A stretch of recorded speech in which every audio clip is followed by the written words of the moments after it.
하방의 리스크가 크지 않은 국가로서의 자리매김을 해서 이 정도 수준이지 않겠냐. 우리나라 증시도 어떤 밸류에 대한 매력은 높아졌을 텐데 네. 아니 싼 거 사는데 왜 외국인들은 그러니까 거기서 이제 여기서 중요한 거는 우리나라 증시가 어쩌면 글로벌의 가늠자 역할을 하는 것 같아요. 삼성전자 6개월 동안 이렇게 바닥을 따진 거 보면 최소한 최악의 국면은 지나가는 거를 반영하고 있는 거 아닌가. 한국 시장 입장에서는 지금 가격 정도가 사실은 국내 주요 수출주들을 좀 이렇게 비중을 확대하는 기간으로서 좀 활용을 할 수 있는 그런 타이밍이지 않겠냐고. 네. 관건은 지수 흐름만 보면 우리가 그렇게 나쁜 것 같지는 않은데 또 외국인 수급 보면 정말 잘 안 돌아온다 싶기도 하고 밸류 매력으로만 우리는 그러면 가야 되는 건가?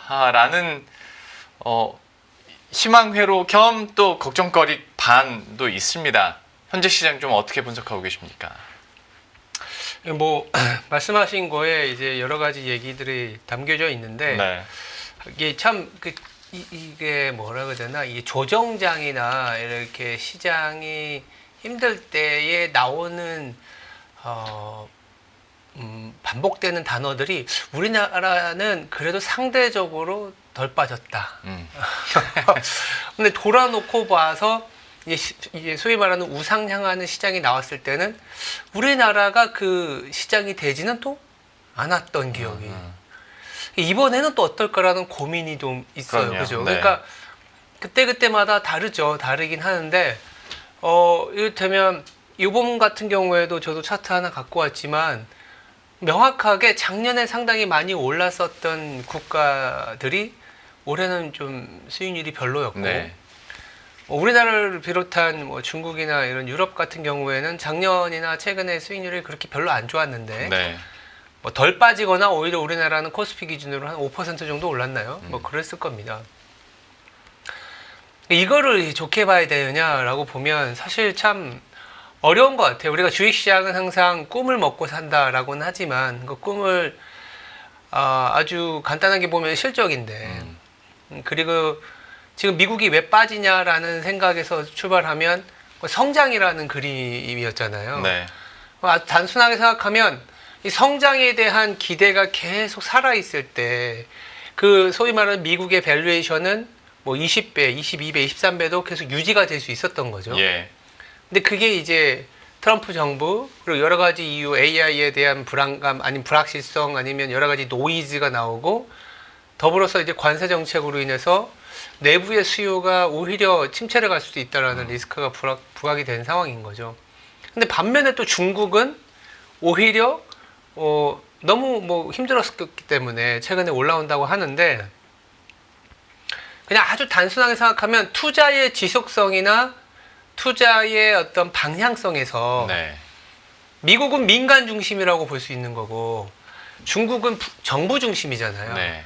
그리고 미국이 민간 중심으로 여러 가지 M7이라든지 우리가 괄목할 만한 성장, 파괴력 있는 어떤 기술력들이 나오면서 M7 그리고 미국의 나스닥, 미국의 주식이 상당히 이제 민간 중심의 성장에 대한 기대가 계속 살아 있었는데, 네.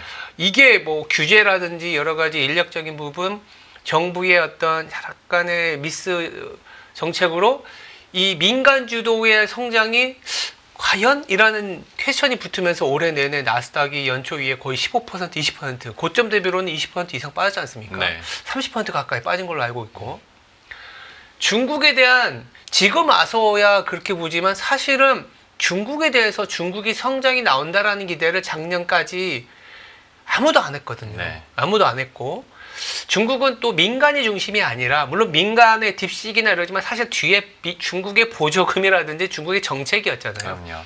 굉장히 낮은 밸류에이션과 믿지 않고 있었던 곳에서 그나마 이 정도의 방향성, 확실성, 즉 정부가 뭔가 밀어준다, 이런 느낌이 좀 있다 보니까 글로벌 자금들이 리스크라는 부분은 정치적인 색이 없기 때문에 그러면 비싼 거 팔고 확실한 싼 거를 사자라는 걸로 옮겨온 것 같아요. 네. 그 와중에 우리나라도 일정 부분 상방은 모르겠지만 하방의 리스크가 크지 않은 국가로서의 자리매김을 해서 이 정도 수준이지 않겠냐.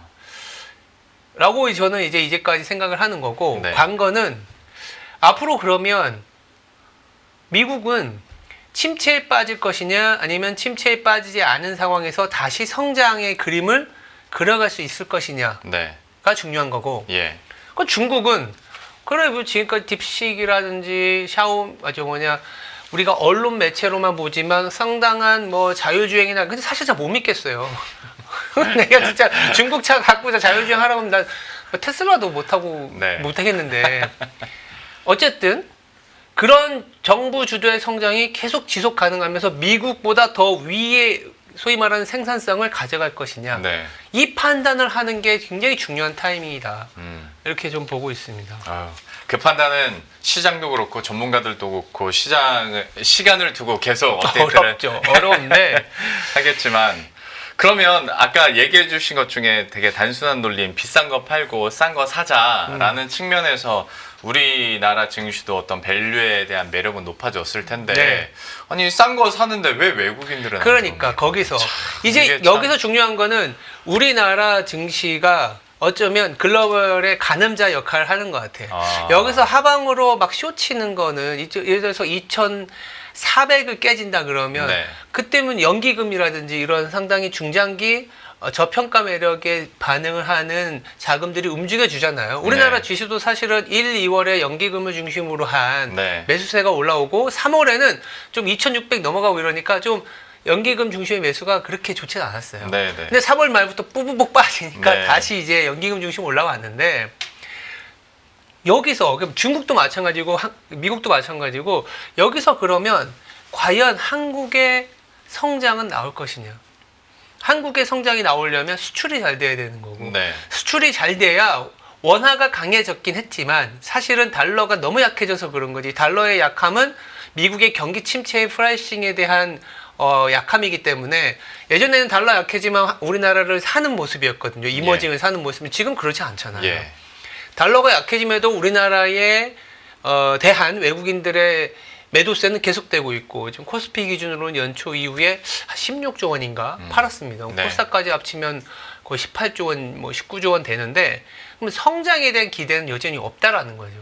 막 하방일 때는 배당 수익률이라든지 상대적인 안전성이 부각된 건 맞지만 지금 수준에서는 아니면 원화가 1,410원을 지금 뭐 왔다 갔다 한 상황에서는 1,300원까지 내려갈 만한 성장이 있는 것이냐라는 부분들은 결국 저는 중국이 아니라 미국이 지금의 변동성을 딛고 일어날 수 있는 체력을 보여주느냐 아니냐가 관건이다라고 말씀드릴 수 있을 것 같아요.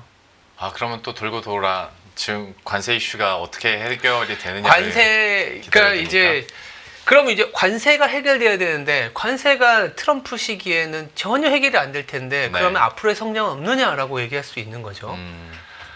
근데 우리가 사안을 그냥 상수화시켜 버릴 수 있는 것 같아요. 관세로 인해서 우리가 정확하게 따질 수는 없습니다. 네. 근데 내가 미국 사람이야. 근데 관세로 인해서 100원이 하던 100만 원 하던 TV가 120만 원이 됐어. 그러면은 실질 소득이 어떻게 되나요? 줄어드니까 줄어들죠. 소비가 줄어들겠죠. 네. 그 소비가 줄어들고 소비자 심리 지수가 떨어지고 그러면서 최근에 주가가 많이 뭉개진 거잖아요. 네.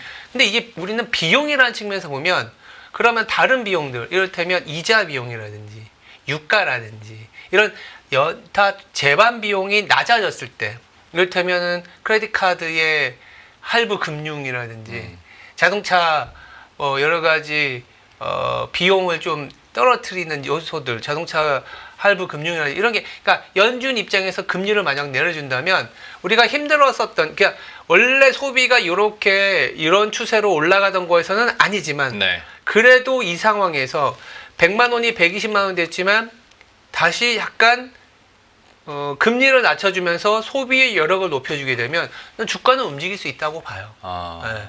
그런 측면에서 관세는 어떻게 보면 상수. 근데 이 관세라는 것도 이제는 좀 짜증나지만 조금은 그 핑퐁 하는 그 느낌을 조금은 알아가는 것 같아요. 뭐 예를 들어서 뭐 245%니 이런 거보단 뭔가 협상을 위한 도구는 맞구나. 네, 그러니까 네. 이번 주에 우리나라가 사실은 또 24일, 25일 미국과의 협상을 통상하기로 했죠. 앞두고 네. 있는데 뭐 그거에 따라서 글로벌 증시가 움직일 수도 있는 있을 것 같아요. 예. 한국과의 관세 협상이 어떻게 되는지에 따라서 뭐 다른 나라들이 또 이게 너무 아직도 갈 길이 멀구나 하면서 주가가 좀 출렁일 수도 있는 부분이긴 한데 그래도 90일 유예에서 그 6월까지는 아니면 6월 초까지는 협상의 테이블을 계속 살려놓겠다라는 정도는 예. 우리가 3월 말에서 4월 초에 받았었던 변동성보다는 네. 낮아지지 않았냐라는 측면을 보는 거고 근데 이제 하반기 접어들면서 지금 수준에서의 미국 경기나 미국의 기업들이 그래도 금리를 낮춰주거나 내지는 미국 내에 투자의 지속성이 나온다면 네. 한국에 대한 투자도 저는 다시 진행이 될 거라고 보고는 있습니다. 그 밸류 체인에 우리나라가 들어가 있다는 존재 조건으로서. 그럼 중국이 아무리 좋아지더라도 위안화가 강해지고 원화가 강해졌지만 외국인들이 우리나라 시장을 사지는 않았어요. 그렇죠. 네. 그 현상을 저희는 잘 봐야 되지 않을까. 그러니까 중국이 지금 정부 주도로 내지는 GDP 그로스가 1분기에 서프라이즈하게 나왔지만 한국 시장이 버틴 건 맞지만 외국인들이 우리나라에 뭔가 이렇다 할 수출주들은 상당히 산 건 아니라는 거죠. 네. 앞으로의 방향성에서는 민간 주도의 올해와 내년에도 계속적으로 이어갈 수 있는 그런 지속 가능한 성장의 그림이 나오는 쪽이 나와야 네. 되는 거지. 중국은 지금 부채도 많고 정부의 정책이 얼마나 더 지속될지에 대한 퀘스천은 항상 있어요. 그러니까 중국이 지금 도시 주민의 44% 실직 위험이 있고 40%가 급여를 삭감했다. 뭐 이런 내용들이 나옵니다. 그리고 수출의 감소를 충격을 소비로 회복한다고 하지만 생각보다 잘 안 되는 것 같아요, 저는. 그러니까 그림은 지금까지는 보면 뭔가 중국이 그래도 시진핑이 전화도 안 받고 계속 구애 작전에서 이렇게 막 이렇게 물러나는 모습을 보여주는데 이거는 트럼프가 진 거야 이런 얘기하는데 저는 그렇게 보기보다는 민간의 자생적인 이를테면 인력의 소싱이라든지 새로운 어떤 생산성을 끌어왔었던 모습들 그리고 금융기관에서 이제 규제 완화를 통해서 대출이나 소위 말하는 크레딧 그러니까 돈이 계속 돌아다닐 수 있는 시장으로서의 가치가 어디에 있느냐 하면 저는 여전히 미국이라고 보는데 네. 근데 만약에 어떻게 보면 골든타임적인 측면에서 올해 중반에서 후반에 넘어갈 때 금리 인하라든지 관세의 충격이 줄어듦을 받아든 기업들이 투자에 나서지 않으면 미국도 경기 침체에 빠질 수 있을 것 같아요. 네, 네. 그러니까 지금이 굉장히 중요한 타이밍인데 아직까지는 TSMC에서 보여준 것처럼 여전히 투자를 축소하거나 이러진 않는다라고 하지 않습니까? 그리고 오히려 좋게 보면 중국을 미국이 계속 치고 나가려면 중국보다 더 많은 생산성에 대한 투자를 해줘야 되는 게 미국이거든요. 네. 우리가 1950년대, 60년대 냉전 시대 때 러시아와 그 당시에는 이제 소련이죠. 소련과 미국의 어떠한 확장 증폭된 성장이 예. 결국은 미국의 어떤 헤게모니와 밸류체인을 만들어낸 큰 어떤 방향성이었잖아요. 네, 네. 지금도 마찬가지라고 봐요. 그들도 모르진 않을 것 같아. 그리고 그러다 보니까 미국 내에서도 트럼프식으로 막는 것도 중요하지만 이 막아서 우리가 훼손되기보다 우리가 쟤네들보다 더 많은 투자와 더 강한 생산성을 보여줘야 된다는 쪽으로 저는 함의점이 이동할 거라고 봐요. 그래서 보면 미국 내에서도 지금 뭐 지지율도 쭉쭉 떨어지고 네. 뭐 물론 캘리포니아 주지사이긴 하지만 캘리포니아 주지사도 막 항명하고 있고 네. 여러 가지 연방 법원과 주 법원 간의 갈등도 생기고 있고 특히나 관세의 근거가 됐었던 IEEA인가 그 국가 비상사태에 근거한 법률에 대해서 의회의 동의를 얻지 않았다는 얘기들을 많이 하면서 예. 이런 지금부터는 조금씩은 미국의 시스템이 가동되는 단계에 오지 않았나. 네, 저는 그렇게 보고 있는 상황입니다. 알겠습니다. 미국의 상황들이나 또 하반기 들어서 또 미국이 어떤 변화를 줄 수 있을지에 대한 포인트들을 얘기를 해주셨습니다. 그런데 또 역시나 미국에서도 주요 투자은행들이 올해 안에 미국의 경기 침체 가능성 45%까지 높아졌다고 하니까 그들도 지금 반반으로 보고 있는 상황이어서 맞아요. 네. 어떻게 풀리는지는 봐야 될 텐데 이 와중에 이제 우리 증시에 대한 전망을 어떻게 하신지 그 뷰도 사실 궁금해서요. 왜냐하면 어떤 증시에 대한 우상향을 봤을 때 글쎄요, 저밸류라면 반등은 가능한데 사실 상승장이 되려면 저밸류 플러스 뭔가가 있어야 되는 거잖아요. 맞습니다. 우리나라에는 뭐가 있을까? 그저 뭐 미국이 다시 성장 스토리를 가동한다고 해서 그대로 우리가 또 받아오는 건 아닐 텐데 우리 증시에 대한 포인트는 어디에 두고 계세요? 우리 증시는 진짜 뭐 사실은 뭐 요차 근데 참 뭐라 그래야 되나 하방이 잘 막혀 있다 정도로밖에 못 써. 그러니까 이 현대기아 같은 경우에는 벌써 배당 수익률이 6, 7%잖아요. 근데 이제 이런 논리는 있죠. 자, 그래. 그렇지만 이 지금 상황에서 우리가 만약 자동차라고 합시다. 자동차는 뭐 여기 여러 가지 뉴스를 통해서만 취합된 내용이긴 한데 네. 안 좋아요. 그렇지 않습니까? 근데 미국 자동차 기업들도 더 힘들 것이기 때문에 어쨌든 협상이나 여러 가지 숨통을 트일 수밖에 없다라는 게 중론화되고 있고 네. 그러면 지금 우리나라의 기업들 자동차의 PER이 3배고 PBR이 0.3배인 상황에서는 오히려 여기서는 팔만한 가격은 아니다. 그리고 또 수출, 그러니까 우리나라 내부에서도 철저히 저는 수출주 중심으로 이제는 가야 되지 않겠냐 생각하는 게 결국 만약 자동차 답은 없지만 앞으로 예를 들어서 미국 내에 뭐 보니까 포스코와의 협력 관계도 갖고 가고 이런 우리가 앞으로 어떻게 방향을 갈 수는 없지만 결국 지금보다는 나아진다라는 방향성을 본다면 금리가 만약에 낮아진다? 비용이 좀 떨어져서 사람들이 그래도 투자를 더 할 수 있는 미국이라는 인식이 되면 투자가 결국은 또 고용으로 유지가 될 수 있는 상황이게 되면 네. 고용은 또 결국 자동차거든요. 그래서 보니까 자동차도 신차의 그 재고 일수가 뚝뚝 떨어지고 있더라고요. 네. 조금 팔리고 있는 거 아닌가. 물론 6월 이후에 가격이 인상되는 거를 먼저 반영을 하면서 사재기 약간 비슷한 느낌으로 사는 느낌도 있습니다만 어쨌든 지금 펀더멘탈리 보고 있었던 너무 나쁜 내용보다는 나은 상황이라는 점에서는 앞으로 소비, 실질 소비가 늘어나는 방향성에서 우리나라 자동차도 그 해당이 되겠구나.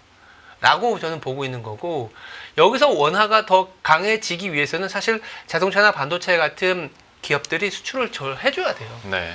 그래서 그래야 원화가 강해지면서 외국인들이 사들어올 수가 있는데 얘네들이 수출을 못 해주면 원화가 강해진들 이거는 미국의 경기 침체 프라이싱이기 때문에 반도체와 자동차가 수출을 못한다라는 느낌으로 외국인들은 더 팔고 나갈 거예요.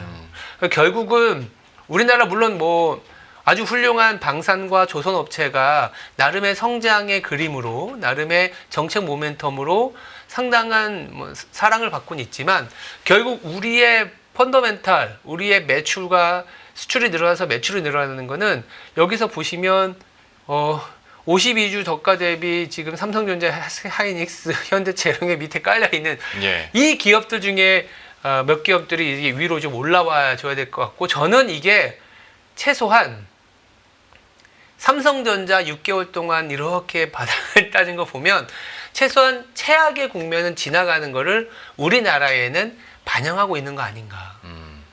그래서 저는 앞으로는 미국이 경기 침체에 빠지지 않는다는 전제 조건을 감안한다면 우리나라의 자동차와 반도체를 사야 되지 않겠냐. 이렇게 말씀을 드리고 있고 저는 미국은 경기 침체에 빠진다고 보고 있진 않아요. 네. 그러다 보니까. 네. 그러니까 미국의 경기 침체는 물론 아무도 예상할 수는 없지만 경기 침체에 만약 빠지더라도 일시적으로 강하게 빠르게 왔다가 올라갈 것이냐 아니면 금융위기나 IT 버블처럼 계속적인 어떤 침체의 2, 3년간의 소위 말하는 그 장기 경기 하락을 맛볼 것이냐 견뎌야 될 것이냐라고 하면 저는 코로나처럼 일시적으로 확 빠질 수 있지만 바로 회복할 수 있는 그런 단계라고 보고 있습니다. 경기 침체가 안 온다는 게 아니라 경기 침체가 오더라도 상당히 빠르게 회복할 수 있는 경기 침체일 수 있다라는 거는 결국 미국의 지금 부채 비율이 민간의 부채 비율이 괜찮아요.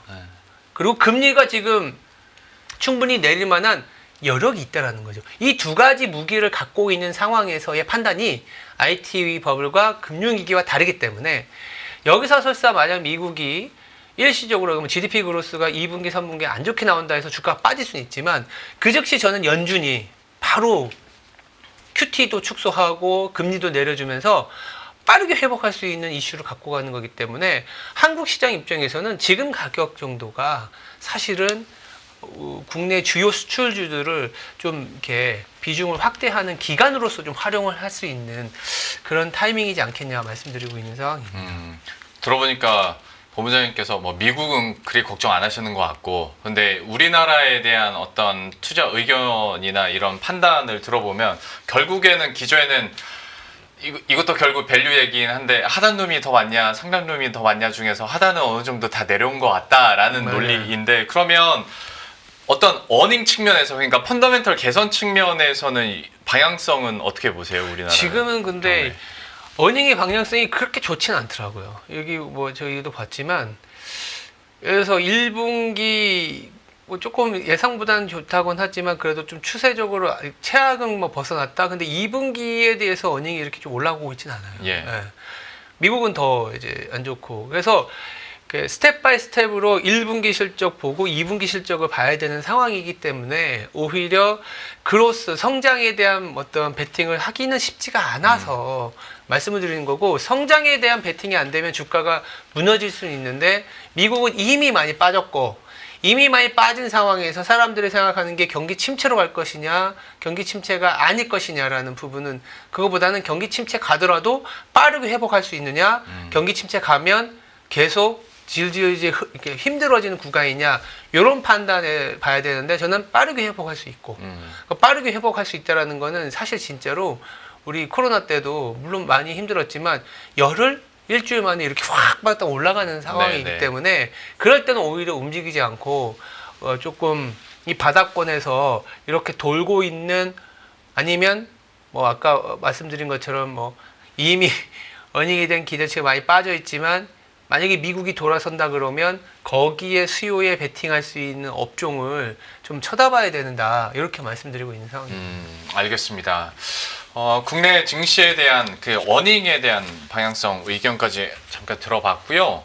한 가지만 더 여쭤보고 좀 마무리 짓도록 할 텐데, 달러 약세가 좀 나타나다 보니까 상대적으로 이제 엔화 강세 쪽으로 또 반응이 나오고, 근데 이제 시장에서도 거의 발작 버튼이 됐거든요. 엔화 강세, 엔캐리 트레이드 청산, 이거 다시 걱정하게 됩니까? 다시 7개월 만에 지금 최고치까지 올라오는 상황인데, 이 사안은 어느 정도의 민감도로 봐야겠습니까? 예전에 우리가 경험이 중요한 건데, 작년 8월 같은 경우에 정말 엔캐리 청산이 있었던 걸로 여러 가지 글로벌 IB나 네. 뭐 금융 어떤 그 조사 업체에서 추산은 사실은 굉장히 뭐 그 범위가 너무 넓어서 그렇죠. 얼마가 청산됐다 이런 알 부분은 수가 없죠. 모르는데, 네. 근데 이제 그때하고 지금을 비교해 보면, 그때는 일본이 금리를 진짜 올릴지 몰랐고, 연준이 금리를 내려줘야 될 타이밍에 내려주지 않았고 라는 거지 않습니까? 네. 물론 지금도 좀 비슷하긴 한데, 지금은 일본이 금리를 올린다라는 개념은 갖고는 있지만 지금 상황 관세나 이런 부분들 때문에 금리 올리는 게 좀 더뎌진다, 느려진다라는 생각을 좀 갖고 있는 상황이고, 연준이 금리를 아직 내리진 않았지만 결국 내린다라는 그런 기대가 있기 때문에, 이 실질적으로 이것도 아까 경기 침체하고도 마찬가지인데, 그때 경기 침체 프라이싱을 했었던 미국의 2년물, 그러니까 미일 금리 차가 굉장히 줄어들면서 그 엔캐리 청산이 많이 발생했거든요. 네네. 지금은 미일 금리차가 그렇게 축소가 되더라도 그만큼 축소되지는 않고 있고, 경기 침체의 어떤 반영이라기보다는 어떤 성장률이 일부 둔화되는 부분이기 때문에 엔캐리 청산까지 가는 이슈는 아니라고 보고 있는 거예요. 그리고 그때 많이 청산이 됐고, 그때 많이 청산이 됐고, 다만 이제 엔화가 강해지는 부분하고 달러가 약해지는 부분, 그리고 같이 봐야 되는 게 글로벌 성장률이라는 부분들을 같이 봐야 되는데, 그냥 명목적으로 보면 달러가 약해지고 엔화가 강해질 때는 이머징이 상당히 좋은 그림이에요, 원래는. 네. 왜냐하면 달러가 약해지면서 달러 이외의 국가들의 성장률이 올라오는 거고 수요가 좋아지는데, 엔화가 강해지면 엔화보다는 다른 이머징, 특히 한국과 같은 수출 업체가 상대적인 수혜를 받기 때문에, 그렇죠. 네. 우리가 달러가 약해지고 엔화가 강해지면 원화 자산 상당히 좋아지는 국면인데 지금은 달러가 약해지는 게 그런 어떤 달러 이외의 성장률이 높아지는 게 아니라 미국의 경기 침체 이거잖아요. 네. 그래서 이 부분을 우리는 지금 4월 중반부터 일단 미국의 은행들이 생각보다 경기 침체 리스크가 크지 않다라는 걸 보여줬기 때문에 그렇게 이제 뭐 약간 그 엔화가 강해진 거를 코셔스하게 보지 않는 것 같고 다만 이제 빅테크 막 실적 나올 거고 그런 걸 보면서 미국이 이렇게 너무 약해진 달러가 너무 싸졌다라는 인식이 되면 오히려 달러가 반등을 하기 시작하면 우리나라 지수가 좀 좋아질 수 있는 그런 상황을 저는 보고 있습니다. 그래서 4월 중반에서 5월 넘어갈 때는 오히려 달러가 약간 뭐 강해진다기보다는 바닥을 좀 다져주면서 가줘야 미국이 성장률이 침체는 아니다라는 거를 받아들일 수 있지 않겠냐. 그래서 앞으로는 2분기에서 3분기는 일정 부분 미국의 금리 인하를 반영을 하는데 달러가 조금은 강해질 수 있는 상황으로 우리는 좀 대비해야 되지 않겠냐 말씀드리고 있습니다. 사실 작년에 달러 약세, 엔화 강세 나타나면서 논 US에 대한 뭐 매력도나 전략 많은 분들이 얘기를 해주셨는데 지금은 약간 그때와는 좀 다른 현상은 비슷하지만 좀 예. 결은 다른 상황이고 오히려 우리 국내 증시가 반등하기 위해서는 달러가 어느 정도 바닥을 다져주다가 반등하는 시점에서 오히려 우리 증시도 함께 좋아질 수 있는 부분. 오히려 저는 달러가 네. 강해지는데 왜 우리나라 증시로 외국인들이 사들이지 이런 내용들이 저는 2분기에 나오지 않을까 생각하고 있습니다. 알겠습니다. 더 많은 영상을 보고 싶으신 분들은 화면 오른쪽에 있는 구독 버튼을 눌러주시기 바랍니다. 그리고 영상을 보시면서 좋아요는 필수인 거 아시죠? 항상 인포맥스 라이브를 사랑해주셔서 감사합니다.